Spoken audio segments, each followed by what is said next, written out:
56 लाख की चोली चंपारण वाली यह फिल्म सिर्फ मनोरंजन के लिए बनाया गया है, जिसका किसी भी व्यक्ति या घटना से कोई भी संबंध नहीं है।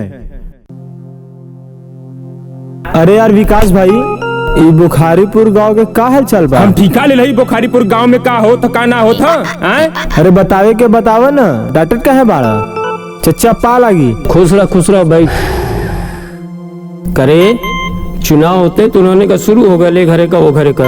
चच्चा एनहन के खानदानी आदत हो, तो हरे कहले से ना सुधरिए। कारे सही कहती ना। लिया मुंगरी मारता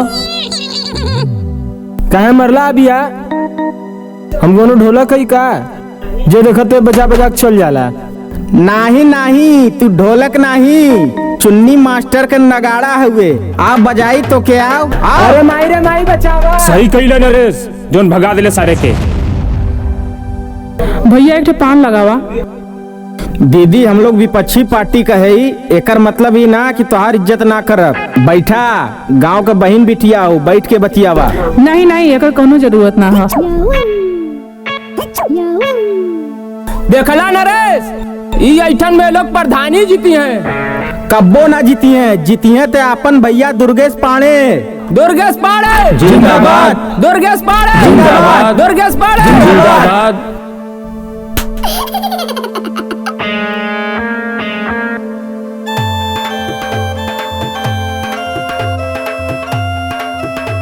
दुलही रहे बीमार, ललनवा सटल रहे बारे हम बा।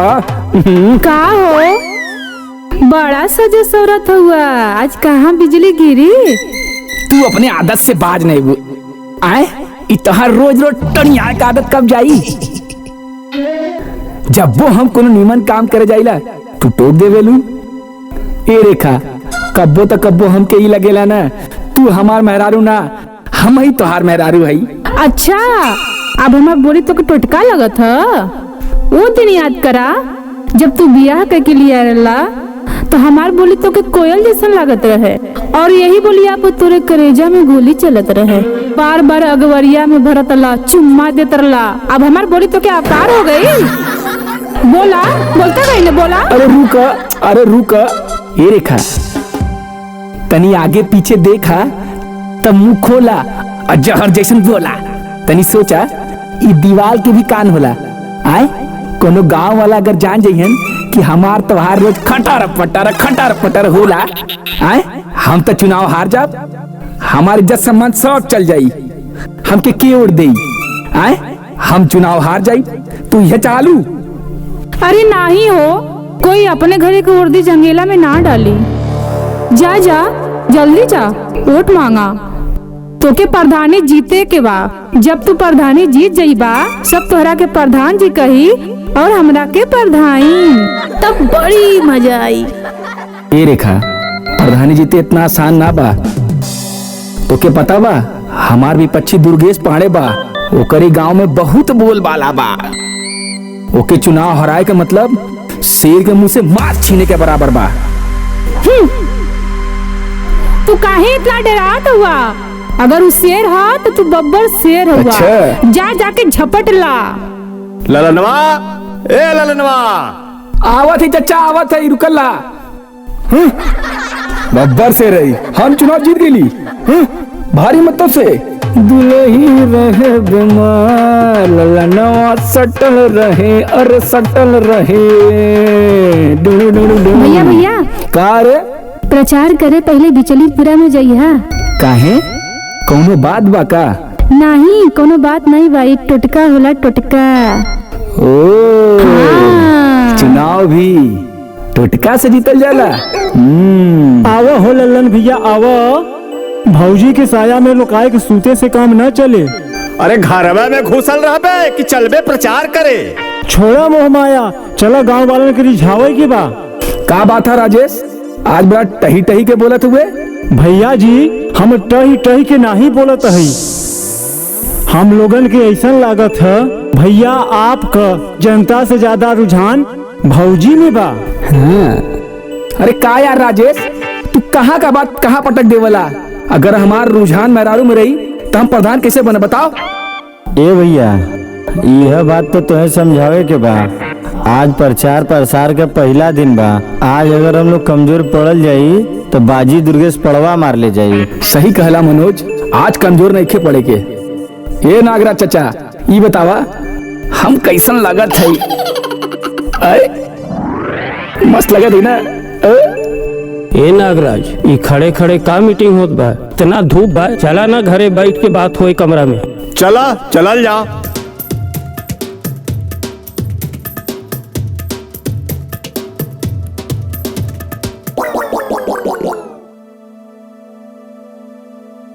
अरे नागराज भाई, का अब जितना बात करे को कर ला।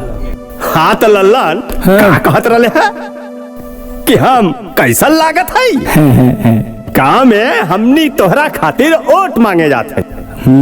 लड़की देखे नहीं, अरे साज पटार देखल जाओ, बुझले? बता दे का घट जाए। आए हमके जनता के रिझावे के बा। आए पोजीशन टाइट रही तब चुनाव जीता।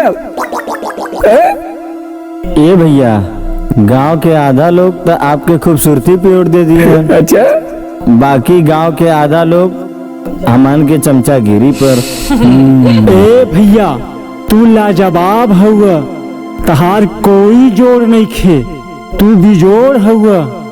तोहरे यह खूबसूरती पर वैजंती माला, वहीदा रहमान, नरगिस, मुमताज, नूर जहां सब फिदा हो जाई हैं। चुप कर राजेश, हमरे दद्दा के जमाने के हीरोइन के नाम मत ले। हमरे जमाने के हीरोइन का नाम ले। हेमा मालिनी, रेखा, मीनाक्षी। अरे भैया, ये क्या कहती? अपने बाबूजी के जमाने के हीरोइन के नाम लेते हैं आप? हाँ? इस जमाने के नाम ले?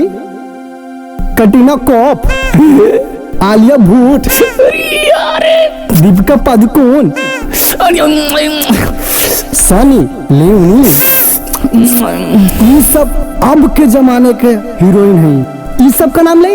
सही कहले रे, एकदम झक्कास माल है। ससुर का नाती, बिना पेट्रोल का पानी में आग ना लगी, बिना मूसर के चुमले भाग ना जागी, अब बिना खड़हर के ढहे झूमर ना बाजी।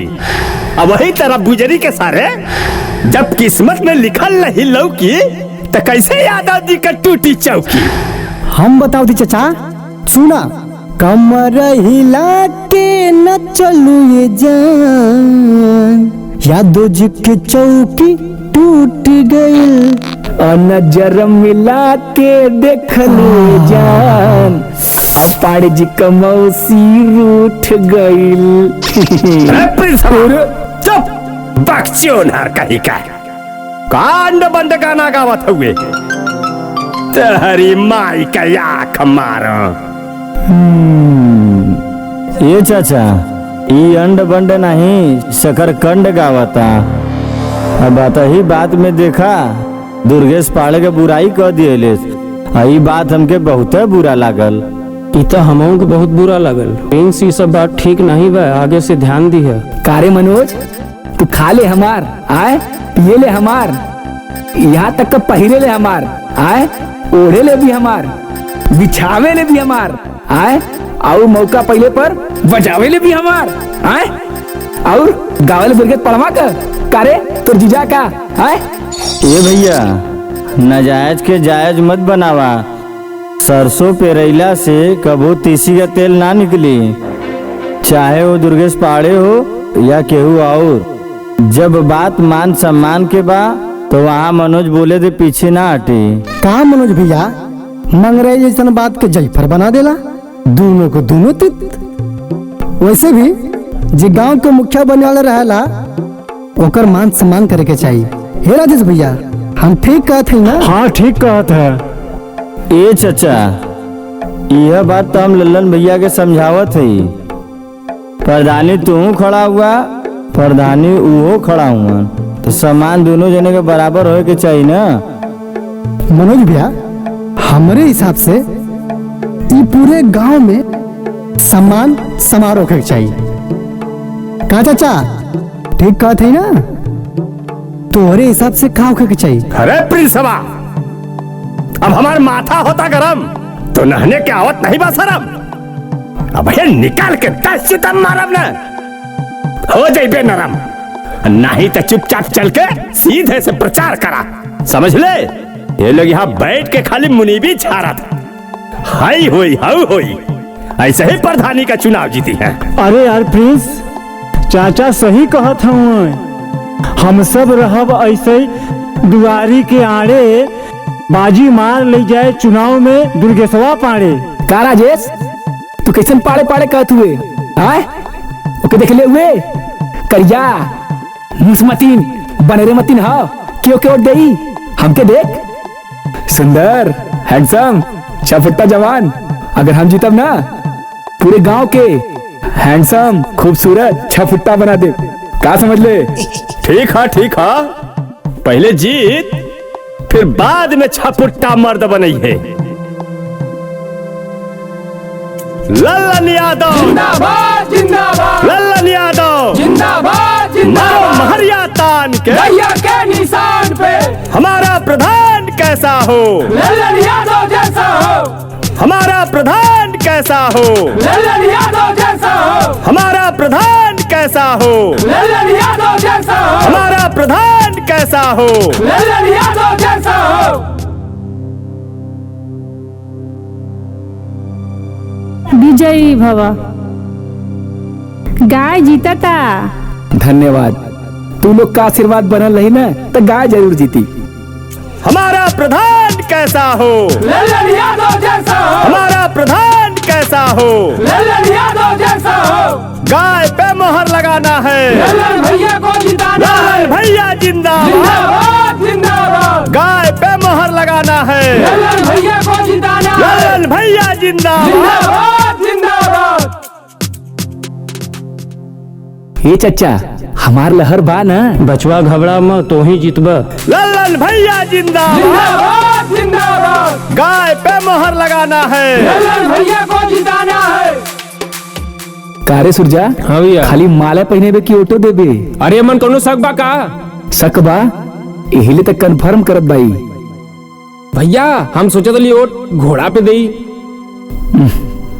घोड़ा पे वोट देबे? दुर्गेश पड़वा जीत जाई।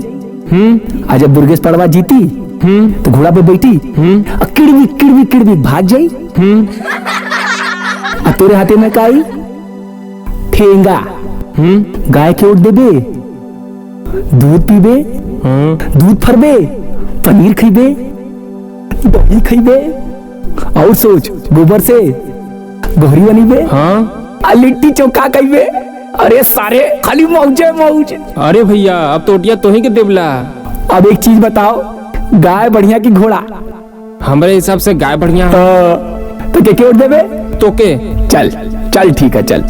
हमारा प्रधान कैसा हो, लल्लन यादव जैसा हो, हमारा प्रधान कैसा हो, लल्लन यादव जैसा हो, गाय पे मोहर लगाना है, लल्लन भैया को जिताना है, गाय पे मोहर लगाना है, लल्लन भैया को जिताना है। हमारा प्रधान कैसा हो, लल्लन यादव जैसा हो, हमारा प्रधान कैसा हो, लल्लन यादव जैसा हो, हमारा प्रधान कैसा हो, लल्लन यादव जैसा हो, हमारा प्रधान कैसा हो, लल्लन यादव जैसा हो, हमारा प्रधान कैसा हो, लल्लन यादव जैसा हो, लल्लन भैया जिंदाबाद। जिंदाबाद जिंदाबाद। लल्लन यादव तू कबो न जीतबा, ये हमार गारंटी बा।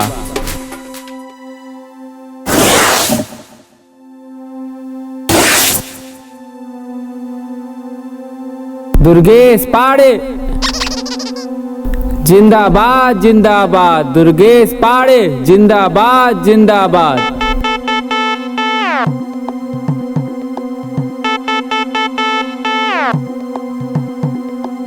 लल्लन भैया जिंदाबाद, जिंदाबाद जिंदाबाद, हमारा प्रधान कैसा हो, लल्लन यादव जैसा हो, हमारा प्रधान कैसा हो, लल्लन यादव जैसा हो, हमारा प्रधान कैसा हो, लल्लन यादव जैसा हो। मैं तो भूल चली बा। अरे करनवा, हाँ तू भैया। बताओ दुर्गेश भैया कहाँ हैं? काहे भैया कोनो बात बका? हाँ बहुत जरूरी काम बा। का भइल बताओ हमसे। नहीं हम उन्हीं से बताई।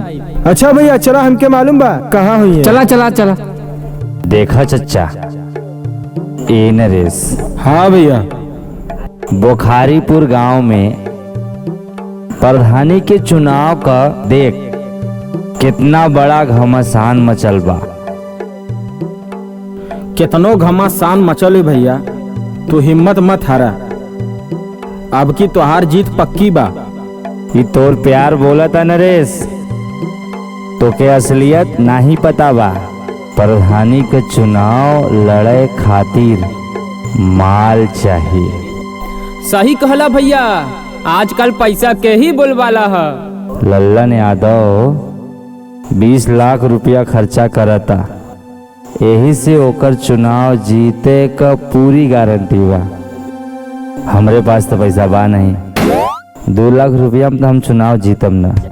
यही से चच्चा नरेश, तू लोग बुरा मत मनिया जा। यही से हम एक बहुत अडिग फैसला कैले हैं। का फैसला कैले हुआ भैया, तनी खुल के बतावा। हम चुनाव न लड़ब, हम बैठ जाते हैं। ठीक है भैया, जैसे तुम्हारी मर्जी। चच्चा सुना, नरेश तू भी कपार मत खजुआ, सही कहा था।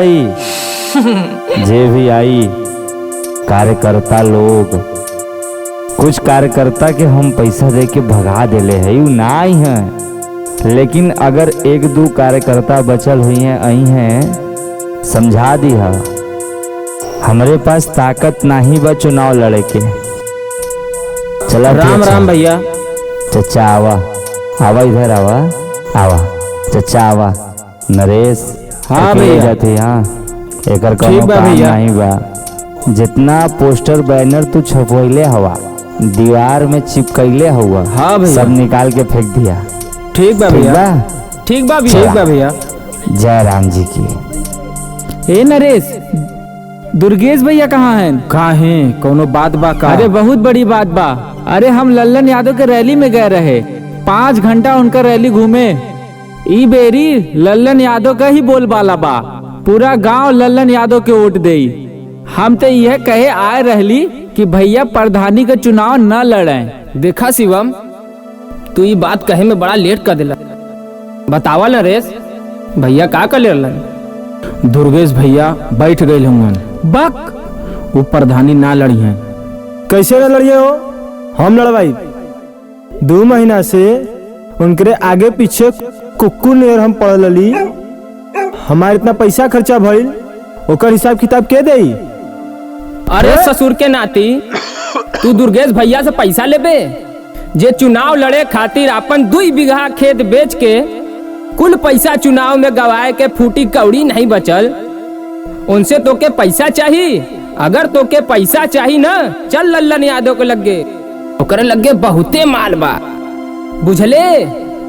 का हो नरेश? हाँ कहिदा जाके लल्लन यादव का तरुआ चाटे तब पैसा मिली इन्ने। देखा नरेश भैया, हम बहुत खुददार हई। हम दुर्गेश भैया कर रहली हई और रहब। तो लोग जा लल्लन यादव के लगे, हम ना जाए, बुझला ना? देखा नरेश, कितना अकड़बाई करियवा के। उत्तर देखते हैं ही हम। ई बतावा, तू करीवा मतिन खुददार है या कि हमरे मतिन लालची? का हो? तो दल बदल लेवल जाए। लालची लालची लालची। हमारा प्रधान कैसा हो? लल्लन यादव जैसा हो। हमारा प्रधान कैसा हो? लल्लन यादव जैसा हो। हमारा प्रधान कैसा हो? लल्लन यादव जैसा हो। ये चाची, हमार चुनाव चीनी है, गाय हो। ठीक है ठीक है ठीक है यही पे वोट देवे के बा। ठीक है ठीक है, भुलैया मत। ना भुलाई ना भुलाई। ठीक बा? ठीक बा। मारो महरिया तान के भैया के निशान पे गाय पे मोहर लगाना है। लल्लन भैया को जिताना है।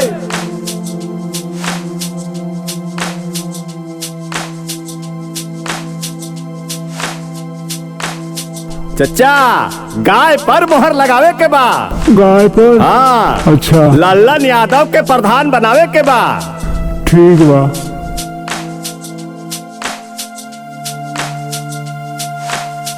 भैया गाय पर मोहर लगावे के बा। ठीक बा। हाँ लल्लन भैया के एक बार जिता दे जा। ठीक बा ठीक बा। हाँ ठीक बा। ठीक हो भैया गाय पे मोहर लगाए के बा। ठीक बा हो, जा तू जीत जीबा तो हाल लहर बा। मारो महरिया तान के भैया के निशान पे गाय पे मोहर लगाना है। लल्लन भैया को जिताना है। क्यों पड़े हो चक्कर में? कोई नहीं है टक्कर में। क्यों पड़े हो चक्कर में? कोई नहीं है टक्कर में। मारो महरिया तान के भैया के निशान पे गाय पे मोहर लगाना है। लल्लन भैया को जिताना है। हमारा प्रधान कैसा हो? लल्लन यादव जैसा हो। हमारा प्रधान कैसा हो? लल्लन यादव जैसा हो। हमारा प्रधान कैसा हो? लल्लन यादव जैसा हो। ए गुंजा, फिर ही कमाल बटा तो जाके ले ला। कहाँ रे? अरे प्रधान जी की यहाँ बटा था। कौन बटता रे? दुर्गेश पड़वा कि लल्लन यादव हुआ? हाँ अब की तो लल्लन यादव हुआ बाटत बा। दुर्गेश पड़वा तो एक नंबर का कंजूस है, मक्खी चूस है, वो तो चोर है, वो का बाटी। सही बोल ले रे। चल लल्लन यादव से मिल। चला चली जा। चला।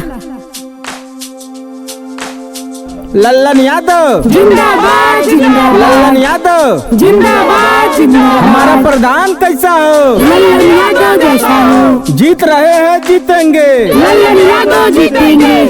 हमारा प्रधान कैसा हो? लल्लन यादव जैसा हो। अरे रुक रुक रुक रुक। अरे का भइल गुंजा? तनी सोचे देख का मांगल जाई। हमहू सोच ली का मांग ले। हमहू के सोचे दे कि का मांगेगे बा। ठीक बा, तोहन जने यही बैठ के सोचा, शाम होत बा हम चलत ही चले। अरे ए नरेश, ये बताओ कि शाम के लल्लन यादव माल दे? अरे गुंजा, ई कुल काम तो रतिये के होला। ना पता रे हमके। तो अब जान ल, चला। ठीक बात, चला। लल्लन यादव जिंदाबाद जिंदाबाद। हमारा प्रधान कैसा हो? लल्लन यादव जैसा हो। जीत रहे हैं जीतेंगे। लल्लन यादव जीतेंगे। लल्लन यादव जिंदाबाद जिंदाबाद। लल्लन यादव जिंदाबाद जिंदाबाद। ए नागराज, आज पूरा जोड़ के बतावत है कितना खर्चा हुई चुनाव में। लल्लन यादव जिंदाबाद जिंदाबाद। लल्लन यादव जिंदाबाद जिंदाबाद। अरे गुंजा तू आवा बैठा आवा। अरे दल बदलू लो, तू लोग यहाँ कैसे? वो इतना रात के का उल्लू जैसन देखा था रे? बोल। ए चचा, पहले गुंजा से पूछा तब हम बताए। काहे नंबर लगल बा का? कि पहले वो बताई तो तू बताइबे? बतावे को तो बता, नहीं चल यहाँ से भाग। अरे चचा तनी आराम से, कल चुनाव हो, हमार 3 वोट कट जाए। अरे तनी समझा बाती के। ये गुंजा तू यहाँ कैसे? सुननी है यादव जी, तू माल बांटत हुआ? के कहला सब तुसे? तू बतावा बांटत हुआ कि नहीं? हाँ बाटत है। तो हमरे घरे में 50 वोट है, हमरे का मिली? तो का चाही तो के? यादव जी, तू शौचालय आवास कॉलोनी तो देबे करबा, इ तो हमरा घर वालन के काम आई। तू हमके पर्सनल का देबा? तो बोला ना का चाही तो के, तू बोला। ए गुंजा, ये प्रधान बना था पूरे गांव खातिर, तो हर पर्सनल भतार ना कि तो पर्सनल माल दे ही। अरे चचा तनी आराम से, तू कहाँ डांटा हुआ? अरे देखी तो का मांगी? अरे 1000-2000 का सामान मांगी और का मांगी? पता नहीं क्या मांगी। अरे तनी 50 वोट मार कर जाए, समझा बाती के? ए उठा हो तो हरो नंबर आई। तू का मंगवी रे? तू का मंगवी? गुंजा 1 लाख के मांगे में तो हम लोग 5 लाख मांगल जाई। ठीक है ठीक है। ए नरेश, तू काम मंगबा हो? हम न अपाचे मांगब। तू अपाचे मांगब तो हम BMW मांगब। तू BMW मंगबा तो हम रेलगाड़ी मांगब जौन छुक छुक छुक छुक छुक छुक करके चलेला। अरे सरे चुप। अरे यहाँ का लल्लन भैया के ब्याह होता का जवन तो दहेज में मंगे तवन मिले। अपाची चाहे BMW चाहे रेलगाड़ी चाहे जाएगा गढ़ी मत हो। BMW चाहिए, अपाची चाहिए। ससुर बहना जी से मुँह ले ले, अपाची चाहिए। ए यादव जी, हमके पटना की पायजेब चाहिए, वो भी 5 लाख वाली। ए चचा नोट करा। काहो नोट करी का दे? हमके बरेली का झुमका चाहिए, वो भी 10 लाख वाली। ए चचा एके भी नोट करा। का नगेंद्र भाई इहो नोट होई कर 50 वोट का न बात बा। और हमार तीसरा डिमांड, हमें लहंगा लखनऊ चाहिए, सुन ला, वो भी 15 लाख वाली। हे चचा इहो नोट कर ला। रुका मैं पकाऊनु तो कि नोट करवाई ला। ये चचा हो सकला उनकर आखिरी डिमांड हो। ठीक है मनोज, एके हम नोट तो कर लेते ही, लेकिन ये बहुत गड़बड़ बात बा। हमार चौथा डिमांड, हमके 20 लाख का झूलनी चाहिए। देख ला यही से पहले ना है। ए यादव जी, हमार 5वां और आखिरी डिमांड ई बा कि हमें 56 लाख का चोली चाहिए, वो भी चंपारण वाली। अरे मोरी माई रे माई, 56 लाख का चोली चाहिए। अच्छा तो के 56 लाख का चोली चाहिए रे। अरे वो चंपा रड़ का छोड़ रे, छोड़। 56 लाख का चोली चाहिए। अरे छोड़ दे रे। 56 का सड़ियो ना दुइले मोह पत्रवा मच कबरवा, एक 56 लाख का चोली दिवाओ थे रे। अरे हमारा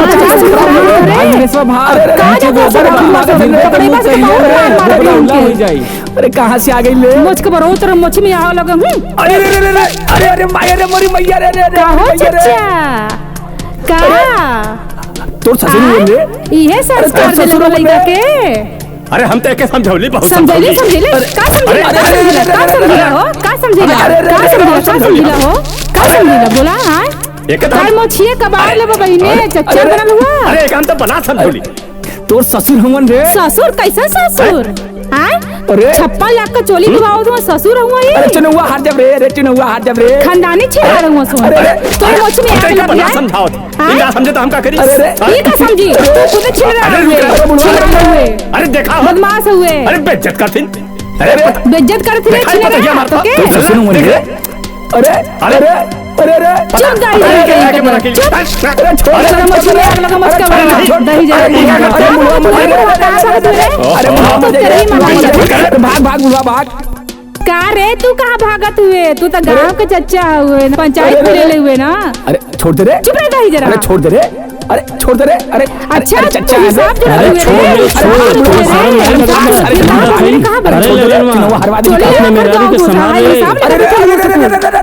पंचायत बैठे ले भाई यहाँ। अरे बतिया सुन रे। छिड़ा कहीं का कहो मनोज घर आवा कावल भौजी तो हूँ रला ना, तो हूँ रला ना। अरे छोड़ भाई पगला गेल बा का रे तू भाग रे।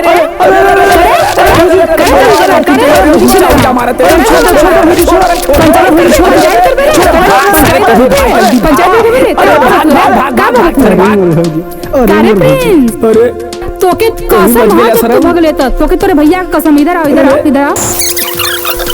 ले ले ले ले कहूं पता ले ले सब पता ले ले अरे नहीं मार के भाई बताइए भैया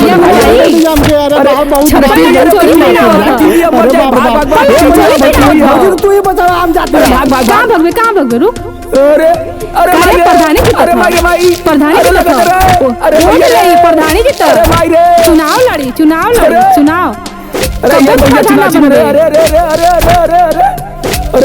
पंचायत बैठा था 56 लाख चोरी पति परमेश्वर। तो के समाज में कार्य तो के हर जगह मारब। अरे ऐसे मत कर रहे। तोर हाथ जोड़ती रे। अरे रे रे अरे रे मोरी माई रे।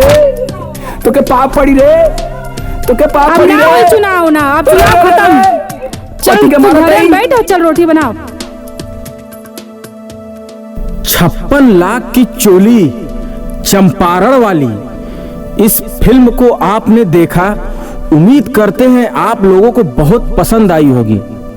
अब अगली कड़ी में मतलब इसका पार्ट 2 में आपको भरपूर मनोरंजन मिलेगा, खूब हंसी होगी, खूब ठिठोली होगी, खूब जमकर मस्ती करेंगे और आप लोग हंसेंगे। तो मिलते हैं अगली कड़ी में। हंसते रहिए, हंसाते रहिए।